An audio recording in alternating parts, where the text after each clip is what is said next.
ভিডিওর শুরুতে সকলকে নমস্কার জানাই। নমস্কার জানিয়ে নতুন একটি ভিডিও নিয়ে এলাম আজ।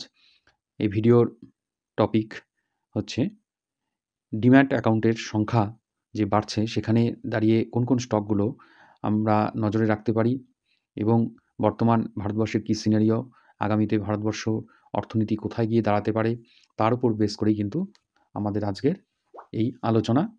একটু ভিডিওটির শুরু থেকে শেষ পর্যন্ত আপনারা দেখবেন। যদি ভিডিওটি স্লো মনে হয় একটু ফাস্ট ফরওয়ার্ড করে নিয়ে আপনারা দেখতে পারেন। আর যারা এই চ্যানেলে নতুন তাদেরকে বলবো একটু সাবস্ক্রাইব করবেন এবং লাইক, কমেন্ট, শেয়ারটাও যারা পুরনো তারা কিন্তু করে যাবেন। তো শুরু করি আজকের ভিডিও। আমাদের ভারতবর্ষ বৃহৎ জনসংখ্যা বহুল একটি দেশ। বর্তমানে 2024 সালে এর জনসংখ্যা কিন্তু প্রায় 145 কোটির ওপরে। এই জনসংখ্যাটাই 2025 সালে গিয়ে দাঁড়াবে 146 কোটির ওপরে। এই জনসংখ্যাটাই আবার 2050 সালে গিয়ে দাঁড়াচ্ছে কিন্তু প্রায় 170 কোটির কাছাকাছি। এটা সবই অ্যাপ্রক্সিমেট, এক্সাক্ট হিসাব নয়। তবে এই যে বিপুল পরিমাণ জনসংখ্যার বৃদ্ধি, তার সাথে সাথে ভারতবর্ষের শেয়ার মার্কেটের প্রতি মানুষজনের যে ইন্টারেস্ট, এটা কিন্তু ক্রমবর্ধমান। ভারতবর্ষে 1991 সালে মাত্র 2% লোক কিন্তু শেয়ার মার্কেটে ইনভেস্টমেন্ট করত। এখন 2024 সালে দাঁড়িয়ে সেটা কিন্তু প্রায় 5%-এর কাছাকাছি চলে গেছে। এবার এই যে কম্প্যারিজনটা আমি করলাম 1991 আর 2024 সালের মধ্যে। এবার মোট পপুলেশনের কিন্তু এই যে পার্সেন্টেজগুলো বললাম সেটা। কিন্তু উন্নত দেশগুলো যেমন ইউএসএ বা চায়নার সাথে যদি কম্পেয়ার করি তাহলে দেখব আমরা কিন্তু অনেকটা পিছিয়ে আছি। ইউএসএর স্টক মার্কেটে ওদের দেশের প্রায় 60% পপুলেশন কিন্তু স্টক মার্কেটে ইনভেস্টমেন্টটা করেন। চায়নার ক্ষেত্রে সেটা কিন্তু 12%। সেটা ইউএসএ থেকে চায়নাতে কম হলেও কিন্তু ভারতবর্ষের যে রেশিওটার কথা আমি বললাম, অনলি 4-5% মানুষ স্টক মার্কেটে ইনভেস্টমেন্ট করে। এবার বর্তমানে খুব মজার একটি বিষয় হলেও লক্ষ্য করা যায়, যেটা বলা হচ্ছে সেটা হচ্ছে ফিক্সড তোরো ইনভেস্টমেন্ট করো। মানে দেখা যাচ্ছে যে ব্যাংকে মানুষ কিন্তু ফিক্সড ডিপোজিট কম করছে, তার তুলনায় মিউচুয়াল ফান্ড, ইকুইটিতে অর্থাৎ শেয়ার মার্কেটে তারা কিন্তু ইনভেস্টমেন্টটা বাড়িয়ে যাচ্ছে। এবার এইরকম অবস্থায় আগামীতে ভারতবর্ষের যে হারে জনসংখ্যা বাড়ছে তার সাথে সাথে কিন্তু মানুষজনের ইন্টারেস্টটা আরও ক্রমান্বয়ে বাড়তে থাকবে। এর ফলে কি হবে? প্রচুর পরিমাণে টাকা কিন্তু স্টক মার্কেটে ঢুকবে। অর্থাৎ স্টক মার্কেটে টাকা ঢুকতে গেলে বা ইনভেস্টমেন্ট করতে গেলে মানুষকে ডিম্যাট অ্যাকাউন্ট খুলতে হবে। এই ডিম্যাট অ্যাকাউন্টের ব্যাপারে যদি আসি, ভারতবর্ষে যে যত ডিম্যাট অ্যাকাউন্ট খোলা হয় দুটো সংস্থার আন্ডারে খোলা হয়। একটি হচ্ছে সিডিএসএল আর একটি হচ্ছে এনএসডিএল। এই সিডিএসএল এবং এনএসডিএল এদের আন্ডারে যে ডিম্যাট সংখ্যা তার পরিমাণ কিন্তু হিউজ। ভারতবর্ষে এই যে আগস্ট মাস তাতেই ডিম্যাট অ্যাকাউন্ট খোলা হয়েছে 42.3 lakh new demat accounts were opened in India, bringing the total number of demat account কত? সেটা হচ্ছিল 17.11 ক্রোর। এই আগস্ট মাসে 2023 সালেই কিন্তু খোলা হয়েছিল কতটা অ্যাকাউন্ট? 31 লাখ অ্যাকাউন্ট। সেটা এই আগস্টে দেখুন গিয়ে দাঁড়িয়েছে 42.3 লাখ। তার মানে প্রচুর পরিমাণে লোক কিন্তু শেয়ার মার্কেটের প্রতি ইন্টারেস্টেড হয়েছেন, শেয়ার মার্কেটমুখী হয়েছেন, যার জন্য কিন্তু এই ডিম্যাট অ্যাকাউন্ট সংখ্যা কিন্তু বেড়ে যাচ্ছে। এবার এখানে দেখুন, the number of demat accounts in India has been growing rapidly. এটা আমরা বুঝতে পারবো এইখানে একটু যদি স্টাডি করি। দেখুন এই যে 2023 সালের জানুয়ারি মাস থেকে এ পর্যন্ত কতটা ডিম্যাট অ্যাকাউন্ট খোলা হচ্ছে? 6 ক্রোর। মানে 1 বৎসরের মধ্যে চিন্তা করুন কত ডিম্যাট অ্যাকাউন্ট খোলা হয়েছে, 6 কোটি ডিম্যাট অ্যাকাউন্ট। অথচ 2020 সালে মাত্র ডিম্যাট অ্যাকাউন্টের সংখ্যা ছিল 4.01, মানে মোট ডিম্যাট অ্যাকাউন্ট সংখ্যা। এই 2020 থেকে 24 আস্তে আস্তে এখন কিন্তু ভারতীয় শেয়ার মার্কেটে ডিম্যাট অ্যাকাউন্টের সংখ্যা কত? 17.11। ভাবা যায় কতটা সংখ্যা বৃদ্ধি পেয়েছে? প্রায় 4 গুণ, 4 গুণেরও বেশি। মানে এই 4 বৎসরে 4 গুণের বেশি ডিম্যাট অ্যাকাউন্ট কিন্তু ওপেন হয়েছে, যেটা 2020 ছিল অনলি 4 ক্রোর। সেখান থেকে বেড়ে গিয়ে 17.11 ক্রোর। তাহলে মানে বুঝতে পারছেন কী হারে ডিম্যাট অ্যাকাউন্ট খুলছে। এই ডিম্যাট অ্যাকাউন্ট খোলার সাথে সাথে কিছু কোম্পানি বা কিছু ইনস্টিটিউট যাদের স্টক শেয়ার মার্কেটে লিস্টেড রয়েছে তাদের কিন্তু একটা লাভজনক পরিস্থিতিতে যাওয়ার বা তাদের কিন্তু একটা গ্রো করার, তাদের সেলস বা সার্ভিস বা রেভিনিউ গ্রো করার একটা কিন্তু সুযোগ কিন্তু রয়ে গেছে, যেভাবে ডিম্যাট অ্যাকাউন্ট মানুষজন খুলছে। এবার সেই যে কোম্পানি, সেগুলো নিয়ে একটু আমরা আলোচনা করব। প্রথম যে কোম্পানিটি আছে সেটি হচ্ছে বিএসই। এটা ভারতবর্ষের সবথেকে পুরনো এবং সবথেকে বড় এটা স্টক এক্সচেঞ্জ, এবং এটা শুধু ভারতবর্ষে যে সবথেকে বড় সেরকম যেমন আছে, এটা কিন্তু পৃথিবীর মধ্যেও 6th লার্জেস্ট স্টক এক্সচেঞ্জ। এটি 1875 সালে এস্টাবলিশড হয়। তারপরে কিন্তু এর বিজনেসের বহর কিন্তু বেড়েই যাচ্ছে। এবার আমরা হয়তো অনেকেই জানি না বিএসসি কী করে, বিএসসি জিনিসটা কী। এবার যারা নতুন স্টক মার্কেটে তাদের জন্য একটু ইনফরমেশন দিয়ে রাখি। সেটা হচ্ছে, আমরা যখন কোনো কিছু কিনতে যাই নির্দিষ্ট কোনো দোকানে গিয়ে কিন্তু কিনি। আমরা জুতোর দোকানে গিয়ে জুতো কিনি, হ্যাঁ? এবার ওষুধের দোকানে গিয়ে ওষুধ কিনি। সেরকম আমরা যদি কোনো স্টক পারচেজ করি, আমাদের কিন্তু সেরকমই ভারতবর্ষে 2টো স্টক এক্সচেঞ্জ বা দোকান রয়েছে। সেটা হলো বিএসসি একটি, আরেকটি হচ্ছে এনএসই। এবার আমরা এখানে বিএসসি নিয়ে স্টাডি করছি। বিএসসি একমাত্র লিস্টেড কোম্পানি বা লিস্টেড দোকান, যেটাকে আমি বলছি, শেয়ার মার্কেটে রয়েছে। কিন্তু এনএসির কোনো স্টক কিন্তু এ পর্যন্ত লিস্টেড হয়নি। এবার এই বিএসসির তার মানে একটি মনোপলি জায়গা নিয়ে কিন্তু আছে স্টক মার্কেটে। এই বিএসসিতে, হ্যাঁ, কোম্পানি লিস্টেড আছে মোর দ্যান 5000 কোম্পানি কিন্তু লিস্টেড রয়েছে। মানে এদের কাছে থেকে সবাই কতগুলো কোম্পানির স্টক কিনতে পারে? 5000 কোম্পানি, মোর দ্যান 5000 কোম্পানির স্টক। মানে একটি দোকানে, জুতোর দোকানে মনে করুন 10টি কোম্পানির জুতো বিক্রি করে। সেরকম ব্যাপার। এ কিন্তু কত কোম্পানির স্টক বিক্রি করে? More than 5000। বোঝা গেল ব্যাপারটা? আরেকটি যে আমি দোকানের কথা বললাম স্টক মার্কেটে, সেটি হচ্ছে এনএসই। এদের কিন্তু কোনো স্টক মার্কেটে লিস্টেড নেই। তাদের ওখানে কত রকমের কোম্পানি আবার লিস্টেড আছে বা তাদের সাথে কোন কোম্পানি কাজ করে, সেগুলোর সংখ্যা কিন্তু দাঁড়িয়ে আছে 2000 এর ওপরে। তার মানে বিএসসির বিজনেসের বহর এনএসির তুলনায় অনেক বেশি। তার মানে এই যে কোম্পানিটি বা বিএসসি সংস্থাটি, এর কিন্তু ফান্ডামেন্টাল খুব ভালো এবং এর একটি ভবিষ্যতে আরও গ্রো করার কিন্তু চান্সেস রয়েছে। অলরেডি এই স্টকটি একটি কিন্তু মোমেন্টামের মধ্যে রয়েছে। লাস্ট কয়েকদিন ধরে এই স্টকটি কিন্তু ভালো রকমের পারফরম্যান্স দেখিয়ে যাচ্ছে। এই কোম্পানিটির এই ডেটাগুলো আমি দেখিয়েছি, আপনারা স্ক্রিনশট নিয়ে রাখতে পারেন। এখানে দেখুন, এর ডেট টু ইকুইটি রেশিও 0। একটা কোম্পানির ডেট টু ইকুইটি রেশিও 0 মানে সেই কোম্পানিটি কিন্তু খুব একটি ভালো জায়গায় আছে। সর্বোপরি যেভাবে ডিম্যাট অ্যাকাউন্ট খোলা হচ্ছে, এদের বিজনেস বাড়বেই বাড়বে বলা চলে। এই কোম্পানিটাকে নিয়ে আপনারা স্টাডি করতে পারেন, আপনাদের নজরে রাখবেন, এবং কোনো সময় যদি আপনাদের স্ট্র্যাটেজিতে আসে, আপনারা এই কোম্পানিটি আপনাদের পোর্টফোলিওতে অ্যাড করতে পারেন। এরপরে যে নেক্সট কোম্পানিটা নিয়ে আমরা আলোচনা করব, সেটি হচ্ছে সিডিএসএল। আপনারা ভিডিওটি ভালো করে মন দিয়ে একটু শুনুন, তাহলেই ব্যাপারগুলো জানতে পারবেন। কারণ কি, যদি আমি ইনভেস্টমেন্ট করি, তাহলে কিন্তু আমাকে কোথায় ইনভেস্টমেন্ট করছি এই জিনিসটা কিন্তু জানা দরকার।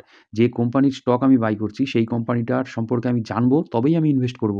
এটা যে কোনো ইনভেস্টরের একটি বেসিক প্রিন্সিপালের মধ্যে থাকার কথা। কারণ আমি না জেনে, না শুনে, না বুঝে আমি আমার কষ্ট অর্জিত পয়সাটিকে কিন্তু জলে দেব না। সেইজন্যে আমি যেখানে ইনভেস্টমেন্ট করব বা যে কোম্পানিটাতে ইনভেস্টমেন্ট করার জন্য ভাববো, তাকে নিয়ে আমি ভালো মতো স্টাডি করে তার কি ফিউচার আছে, তার কি পাস্ট হিস্টরি আছে, সেটা কিন্তু আমাদেরকে স্টাডি করে ইনভেস্টমেন্টটা করা উচিত। তো নেক্সট যে স্টকটি নিয়ে আলোচনা করব, সেটি হচ্ছে সিডিএসএল।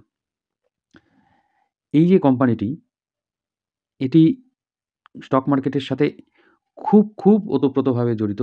কারণ আমরা যখনই স্টক মার্কেটে ইনভেস্ট করতে যাই ইকুইটিতে, তখন কিন্তু আমাদের একটি ডিম্যাট অ্যাকাউন্টের প্রয়োজন হয়। আমরা যে ডিম্যাট অ্যাকাউন্টগুলো ওপেন করি, সেই ডিম্যাট অ্যাকাউন্টগুলো কিন্তু এদের কাছে গচ্ছিত থাকে। অর্থাৎ আমরা যে এখন ডিম্যাট অ্যাকাউন্ট করি, ডিম্যাট অ্যাকাউন্টগুলো কিন্তু সবই ডিজিটাল হয়। মানে একটি ইলেকট্রনিক ফর্মে কিন্তু আমরা অ্যাকাউন্টটাকে চালাই। সেই ইলেকট্রনিক ফর্মে যে অ্যাকাউন্টটা, এই অ্যাকাউন্টটার কাস্টাডি থাকে হলো এই সিডিএসএল এর কাছে। এর আগে আমি যখন প্রথমে ভিডিও বললাম, তখন আমি কিন্তু আরেকটি কোম্পানির নাম বলেছিলাম, সেটা হলো এনএসডিএল। এবার এনএসডিএল এর কোনো স্টক কিন্তু মার্কেটে লিস্টেড নেই। এবার এই সিডিএসএল আর এনএসডিএল এরা দুজনেই কিন্তু ডিম্যাট অ্যাকাউন্টের কাস্টোডিয়ান। আমরা যে ডিম্যাট অ্যাকাউন্টগুলো খুলি। এবার কেউ ডিম্যাট অ্যাকাউন্ট যখন আমরা ওপেন করি, আমাদের ডিম্যাট অ্যাকাউন্টটা হয় সিডিএসএল এর আন্ডারে থাকে, নাহলে এনএসডিএল এর আন্ডারে থাকে।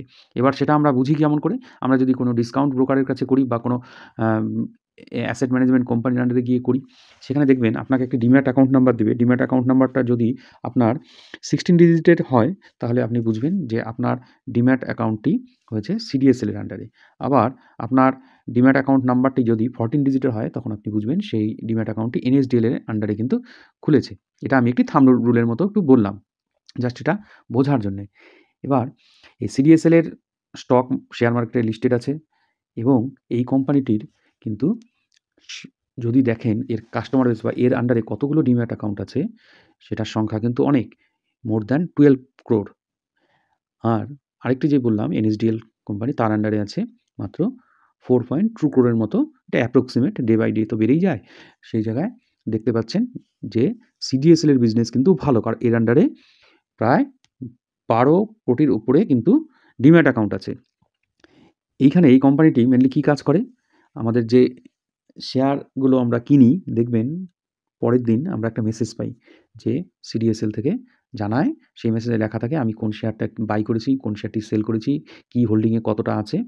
এই যে আমাদের যে ওনারশিপ রেকর্ড, সেটা কিন্তু মেনটেন করে এই সিডিএসএল। সুতরাং এই সিডিএসএল ছাড়া শেয়ার মার্কেটে ডিম্যাট অ্যাকাউন্ট কিন্তু যদি খোলা যায় এনএসডিএলে, কিন্তু সিডিএসএল যেহেতু এর ব্যাপ্তিটা বেশি, সিডিএসএল এর গুরুত্বটা এনএসডিএল এর থেকে অনেকটাই কিন্তু বেশি ডিম্যাট অ্যাকাউন্টের ক্ষেত্রে। সেই জায়গায় দাঁড়িয়ে এর যে বিজনেস, এর যা ফিউচার, অনেক দূরে কিন্তু পর্যন্ত এই কোম্পানিটি গ্রো করবে। কারণ কি, এই কোম্পানিটি বিএসসি যেমন আগে আলোচনা করলাম, এই সিডিএসএল আলোচনা করছি, এই দুটোই কিন্তু একটু মনোপলি জায়গা হোল্ড করে আছে স্টক মার্কেটে। এর কোনো কম্পিটিটর মার্কেটে কিন্তু নেই। সুতরাং এ গ্রো করবেই করবে। সুতরাং এই কোম্পানিটা নিয়ে আপনারা স্টাডি করবেন। এর যে ডেট টু ইকুইটি রেশিও দেখুন, এরও কিন্তু 0।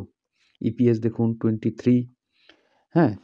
তারপরে এর ROCE দেখুন 40.2%, ROE দেখুন 31.3%, ফেস ভ্যালু 10, এখনও এটা কিন্তু স্প্লিট হতে পারে। তারপরে দেখুন এর ফ্রি ক্যাশ ফ্লো কতটা আছে, হ্যাঁ? এবং তার তুলনায় আপনি এখানে দেখুন এর ডেপ্ট একদমই কম, 1.36, whereas ফ্রি ক্যাশ ফ্লো হচ্ছে 313 কোটি টাকা। সুতরাং এই কোম্পানিটা নিয়ে আপনারা একটু স্টাডি করতে পারেন। এই কোম্পানিটি যেহেতু ফিউচারিস্টিক কোম্পানি, সুতরাং এর কথা আপনারা মাথায় রাখতে পারেন। ওই একই কথা আবারও বলছি, ডিম্যাট অ্যাকাউন্টের সংখ্যা বাড়ছে, সুতরাং এই কোম্পানি ভবিষ্যতে গ্রো করবেই করবে। তৃতীয় যে কোম্পানিটি নিয়ে আমরা আলোচনা করব, সেটি হচ্ছে এমসিএক্স, মাল্টি কমোডিটি এক্সচেঞ্জ। এর কী কাজ? এটি কিন্তু একটি গভর্নমেন্ট কোম্পানি, মাথায় রাখবেন। এর কী কাজ? বিভিন্ন যে কমোডিটিগুলো ট্রেড হয়, মানে কমোডিটি ডেরিভেটিভসগুলো ট্রেড হয়, যেমন হচ্ছে কী commodity? Gold, silver, zinc, aluminium, এগুলো মেটাল। তাছাড়াও এখানে কী ট্রেড হয়? Rubber, cotton, spices, agricultural product. এরপরে কি? খনিজ প্রোডাক্ট। কীরকম? সেগুলো হচ্ছে ন্যাচারাল গ্যাস, ক্রুড অয়েল, এগুলোও কিন্তু এখানে ট্রেড হয়। এবার ট্রেড হলে এখান থেকে তো একটা ইনসেনটিভস এরা পায়, ট্যাক্স পায়। মোট কথা ট্রেড যতদিন চলবে এদের কিন্তু ইনকাম চলতে থাকবে। এদেরও দেখুন ডেট টু ইকুইটি রেশিও 0।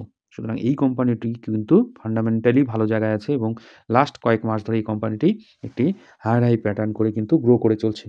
এই কোম্পানিটিও আপনারা মাথায় রাখবেন এবং একে নিয়ে স্টাডি করবেন। এটি একটি গভর্নমেন্ট কোম্পানি এবং ফান্ডামেন্টালি স্ট্রং, এবং এরও বিজনেস কিন্তু প্রায় মনোপলি। এর আশেপাশে যে কম্পিউটার আছে সেটা অনেক দূরে আছে এর থেকে। এই কোম্পানিকে নিয়ে আপনারা স্টাডি করুন এবং ভবিষ্যতে আপনার পোর্টফোলিও অ্যাড করার জন্য আপনি ভাবতে পারেন। এরপরে যে কোম্পানিটা নিয়ে আলোচনা করব, সেটি হচ্ছে আমাদের ক্যামস। যারা মিউচুয়াল ফান্ডে ইন্টারেস্টেড, তারা এই কোম্পানিটার সম্পর্কে অবগত। এ কী করে? মিউচুয়াল ফান্ড সার্ভিস করে। মানে আমরা যখন মিউচুয়াল ফান্ড করতে যাই, আমাদের কিন্তু কেওয়াইসি করতে হয়, নো ইওর কাস্টমার। সেই কাস্টমারের বিভিন্ন ডকুমেন্টসগুলো কিন্তু নিয়ে তারা যাঞ্চ করে এবং কাস্টমারকে সার্টিফাই করে। মানে কেওয়াইসিটা কমপ্লিট করার দায়িত্ব কিন্তু এই কোম্পানিটা করে থাকে। এই কোম্পানিটা একটি হচ্ছে এমন একটি কোম্পানি যে কী করে, বিভিন্ন অ্যাসেট ম্যানেজমেন্ট কোম্পানি যারা এই মিউচুয়াল ফান্ড বিক্রি করে, তাদের সাথে কোলাবোরেশনে কাজ করে এবং 70% মার্কেট শেয়ার মিউচুয়াল ফান্ডের কিন্তু এর কাছে আছে। আমরা যে মিউচুয়াল ফান্ডগুলো করি, তার কিন্তু এদের মাধ্যমেই আমাদের কিন্তু করতে হয়। সেটা মিডিলে কী থাকে আমাদের? থাকে হলো বিভিন্ন অ্যাসেট ম্যানেজমেন্ট কোম্পানি। এই যে কোম্পানিটা হচ্ছে ক্যামস, এদের কিন্তু সারা ভারতবর্ষ ব্যাপী এদের অফিস, বিভিন্ন ছোট বড় শহরে এদের অফিস থাকে এরা এই কাস্টমার সার্ভিস সবসময় দিয়ে যায়। এবার এদের কিন্তু প্রমোটার কেবল এনএসি এবং এইচডিএফসি ব্যাংক আরও ২-১টি সংস্থা মিলে এদের কিন্তু প্রমোটার, মানে এদের কোম্পানির মালিকানা আছে এনএসি এবং এইচডিএফসি ব্যাংকের কাছে। এই কোম্পানিটির দেখুন ডেট টু ইকুইটি রেশিও 0.09। একটা জিনিস মাথায় রাখবেন, যে কোম্পানিগুলোর ডেট টু ইকুইটি রেশিও 0.25 এর নিচে হয় সেই কোম্পানিগুলো সবসময়ের জন্য ভালো হয়। এর ফেস ভ্যালু দেখুন এখনও 10, তার মানে স্প্লিট হওয়ার চান্স রয়েছে। এর ইন্ডাস্ট্রি পি 90, whereas এর পি দেখুন 57.52। কোম্পানিটি এখনও কিন্তু ওভার ভ্যালুড হয়ে যায়নি। ইপিএস দেখুন আর্নিং পার শেয়ার 74.22, ভালো। রিটার্ন অন ইকুইটি দেখুন 38.13।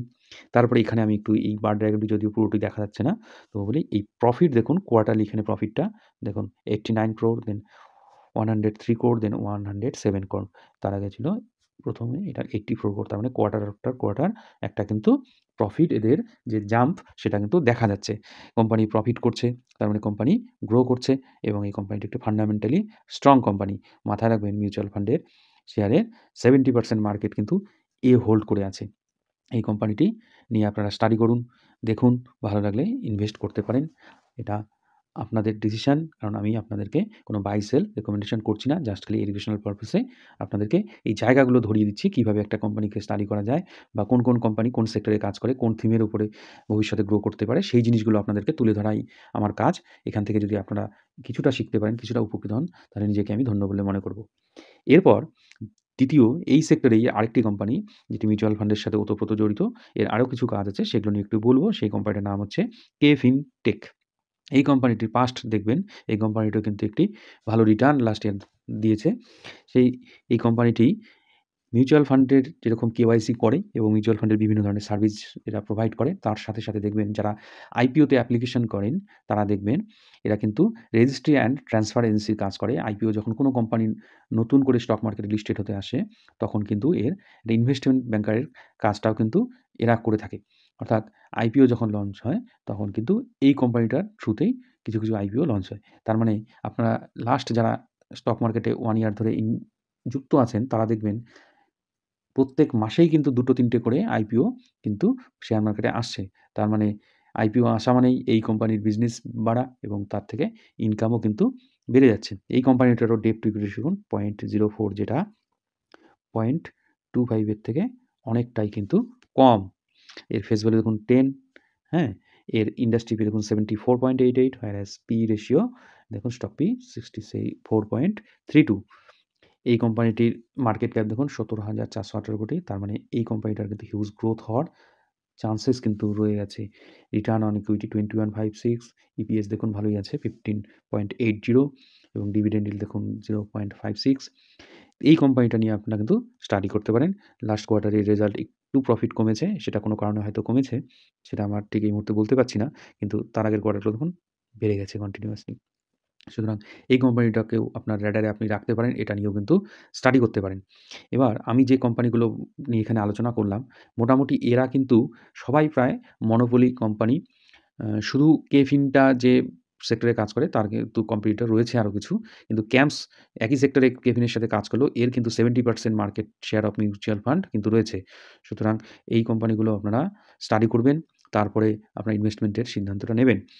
দেন আমি আরেকটা সেক্টর নিয়ে আলোচনা করব, সেটি হচ্ছে হলো ক্যাপিটাল মার্কেট। মানে যখন ডিম্যাট অ্যাকাউন্টের সংখ্যা বাড়ে, আমি এই যে শেয়ার মার্কেটের সাথে যুক্ত কোম্পানিগুলো, এগুলো নিয়ে আমি যেমন আলোচনা করলাম, তার সাথে সাথে যে কোম্পানিগুলো বা যে ব্রোকার, কিছু ব্রোকার অ্যাপ, ডিসকাউন্টেড ব্রোকার, কিছু ব্রোকার আছে যারা কিন্তু এখান থেকে প্রফিট করতে পারে। কারণ কি, ব্রোকার একটা মিডল ম্যানের মতো কাজ করে। সিডিএসএল এর বা এনএসডিএল এ যখন আমরা ডিম্যাট অ্যাকাউন্ট ওপেন করি, এবার সেই জায়গায় দাঁড়িয়ে কিছু কিছু ব্রোকার যারা আগামীতে লাভবান হতে পারে এবং তারা কিন্তু ফান্ডামেন্টালি স্ট্রং, সেগুলো নিয়ে 2-1টি কথা আমি এখানে বলতে চাই। 2টি কোম্পানির নাম আমি উল্লেখ করতে চাই। বিস্তর আমি ফান্ডামেন্টাল স্টাডি এখানে তুলে ধরতে চাচ্ছি না। জাস্ট খালি আপনাদেরকে ধরিয়ে দিতে চাচ্ছি কোন কোন কোম্পানিগুলো এতে লাভবান হয় বা কী ধরনের কোম্পানিগুলো ডিম্যাট অ্যাকাউন্ট ওপেন হওয়ার সাথে সাথে বা ভারতের জনসংখ্যা বাড়ার সঙ্গে সঙ্গে লাভবান হতে পারে ভবিষ্যতে এবং রিটার্ন ভালো একটা দিতে পারে। নেক্সট স্লাইডে আমি দেখাচ্ছি এই ক্যাপিটাল মার্কেট স্টকস সেগুলো হচ্ছে, প্রথম যে স্টকটি আমি রেখেছি আনন্দ রাঠি ওয়েলথ লিমিটেড। এই কোম্পানিটা ভালো একটি রিটার্ন দিয়েছে লাস্ট ইয়ারে, আপনারা দেখবেন। তারপরে নুভামা ওয়েলথ ম্যানেজমেন্ট, আমরা যে ফরেন যে ইনভেস্টররা থাকে তাদের কিন্তু এই নুভামা ওয়েলথ ম্যানেজমেন্ট এই কোম্পানিটা কিন্তু একটু ভালো জায়গায় আছে, তাদের সাথে কোলাবোরেশনে ফরেন ইনভেস্টরের সাথে কিন্তু কাজ করে, এটা নিয়ে আপনি স্টাডি করবেন। তারপরে মতিলাল অসওয়াল ফিনান্সিয়াল সার্ভিসেস, এটা নতুন করে বলার নেই, এদের বিজনেস আপনারা জানেন, কারণ কি এরা কিন্তু কি করে, স্টক মার্কেটে যেমন স্টক বাই করায়, মিউচুয়াল ফান্ডের উপর প্রচুর কাজ করে, হ্যাঁ, এদের অ্যাসেট ম্যানেজমেন্ট কোম্পানি আছে। তারপরে যে লাস্ট যেটা অ্যাঞ্জেল ওয়ান, এটা একটি ডিসকাউন্ট ব্রোকার, এই কোম্পানিটি একটি ভালো জায়গায় আছে। অন্যান্য যে ডিসকাউন্ট ব্রোকার তাদের কিন্তু স্টক কিন্তু মার্কেটে লিস্টেড নেই, যেমন আমরা জানি গ্রো, জিরোধা, এদের কিন্তু স্টক মার্কেটে লিস্টেড নেই। অ্যাঞ্জেল ওয়ান একটি ভালো ব্রোকার সংস্থা, এটি ভালো রকমের রিটার্ন লাস্ট কয়েক বছর ধরে দিয়ে যাচ্ছে। স্টকটি বর্তমানে একটি কারেকশনের মধ্যে দিয়ে যাচ্ছে, অনেকটা ওপর থেকে ফল করেছে, এটি একটি ভালো সুযোগও হতে পারে ইনভেস্টমেন্টের। সুতরাং এই স্টকটি নিয়েও আপনারা স্টাডি করবেন। তাহলে আজকের ভিডিওয় যে স্টকগুলো নিয়ে আমি আলোচনা করলাম সেগুলো কিন্তু দুটো পার্টে আলোচনা করলাম। একটা হচ্ছে ক্যাপিটাল মার্কেটের স্টক, আরেকটি হচ্ছে যেটা ওতপ্রোতভাবে ডিম্যাট অ্যাকাউন্টের সাথে যুক্ত বা স্টক মার্কেটের সাথে যুক্ত। যতদিন স্টক মার্কেট থাকবে ততদিন কিন্তু এই কোম্পানিগুলো এক্সিস্ট করবে। ব্যাপারটা আপনারা এইভাবে বুঝুন। সুতরাং এর ফিউচার কী হতে পারে, স্টক মার্কেট থাকলে এই কোম্পানিগুলো থাকবে এবং স্টক মার্কেটে ইনভেস্টের পরিমাণ যদি বাড়ে, ডিম্যাট সংখ্যা যদি বাড়ে, অর্থাৎ ভারতের জনসংখ্যা বাড়বেই, মানুষ অর্থনৈতিকভাবে খুব সচেতন হচ্ছে এবং সেই জায়গায় দাঁড়িয়ে এই কোম্পানিগুলো একটি হিউজ রিটার্ন কিন্তু ফিউচারে দিতে পারে। সুতরাং যারা লং টার্ম ইনভেস্টমেন্ট করতে চান তারা এই স্টকগুলো নিয়ে আপনারা স্টাডি করবেন। কিন্তু যারা শর্ট টার্ম ইনভেস্টর, যে অল্প কয়েকদিনের জন্য করব, তাদের জন্যে কিন্তু এই স্টকগুলোতে ইনভেস্টমেন্ট করলে পরে তারা কিন্তু যদি কারেকশন দেখে ভয় পেয়ে বেরিয়ে যান, অনেক সময় এই স্টকগুলো 10%, 15%, 20%-এর মতো কারেকশন হয়। যেমন অ্যাঞ্জেল ওয়ান হিউজ পরিমাণে একটা কারেকশন হয়েছে। প্রায় 50%-এর মতো কিন্তু অ্যাঞ্জেল ওয়ান কারেকশন হয়েছে। অনেকেই এই ভয় পেয়ে বেরিয়ে যাবেন। আল্টিমেটলি এই স্টকগুলো কিন্তু মানুষ যেমন একদিন না একদিন ওপরে যাবে, এই স্টকগুলো কিন্তু আল্টিমেটলি একদিন না একদিন ওপরেই যাবে। সুতরাং লং টার্ম চিন্তাভাবনা করবেন এবং ফিউচারিস্টিক চিন্তাভাবনা করবেন যে ভারতবর্ষ কোথায় যাচ্ছে এবং ভারতবর্ষ কোন জায়গায় যেতে পারে এবং সেই জায়গায় দাঁড়িয়ে ভারতবর্ষের ইকোনমি কোথায় যেতে পারে, সেখানে আপনি একজন ইনভেস্টর হিসেবে আপনার কী ভূমিকা হবে সেটা কিন্তু আপনি নিজে ক্লিয়ার করবেন। সেই জায়গায় দাঁড়িয়ে আমার এই ক্ষুদ্র প্রয়াস আপনাদেরকে একটু ইনফরমেশন দেওয়া, একটু এডুকেশনালি আপনাদেরকে একটু সাউন্ড করা। ধন্যবাদ, ভালো থাকবেন। ভিডিওটি ভালো লাগলে লাইক, কমেন্ট এবং শেয়ার করবেন। নতুনদের কাছে অনুরোধ, আপনারা চ্যানেলটিকে সাবস্ক্রাইব করবেন এবং নতুন ভিডিও বা নতুন আমার স্টাডি আপনাদের সামনে তুলে ধরব, সেটাকে আপনারা উপভোগ করবেন। থ্যাংক ইউ, ধন্যবাদ, ভালো থাকবেন।